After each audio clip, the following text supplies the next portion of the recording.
सारे लइकन बेकार हो गइल, हमरा जैसन तोहर बॉयफ्रेंड 1000 हो गइल। बाकी सारे लइकन बेकार हो गइल। अरे गलत मत सोचा।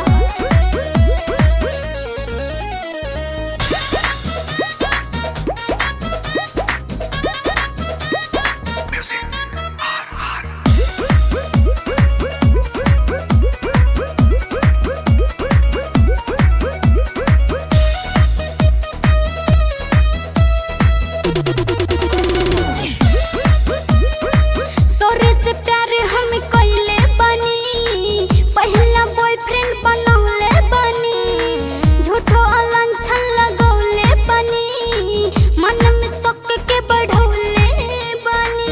अब तोरा ला का करी बतावा ना। तो सुन, तोहरा से नहीं करब हम प्यार, चाहे करब कतनो बवाल। प्यार से कहतनी मान जो तू बतिया, ना तो कर देब तोरे बुरा हाल। हमरा नैना तोरे नैना संगे चार हो गई। हमरा जैसन तोहर बॉयफ्रेंड 1000 हो गइल, अरे ना हमरा हो। जैसन तोहर बॉयफ्रेंड 1000 हो गइल। बाकी सारे लइकन बेकार हो गइल, हमरा जैसन तोहर बॉयफ्रेंड 1000 हो गइल।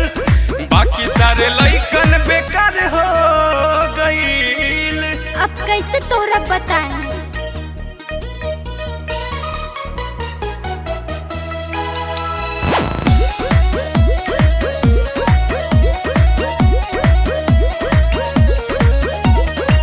झूठो के बात के बढ़ावा तड़ा, दिलवा चुरा के पगलावा तड़ा।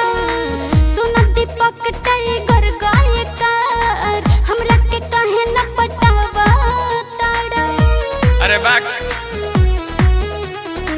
देखनी हो तोरा जैसन कतने हसीन, प्यार करवा के हमके भाग दई बुचीन। ऐसे मत फीका बोला। फीका रही हमर दिन, कोई के प्यार नहीं रोब हर दिन। तोरा देखिए के दिल बेकरार हो गई। हमरा जैसन तोहर बॉयफ्रेंड 1000 हो गइल, हमरा जैसन तोहर बॉयफ्रेंड 1000 हो गइल। बाकी सारे लइका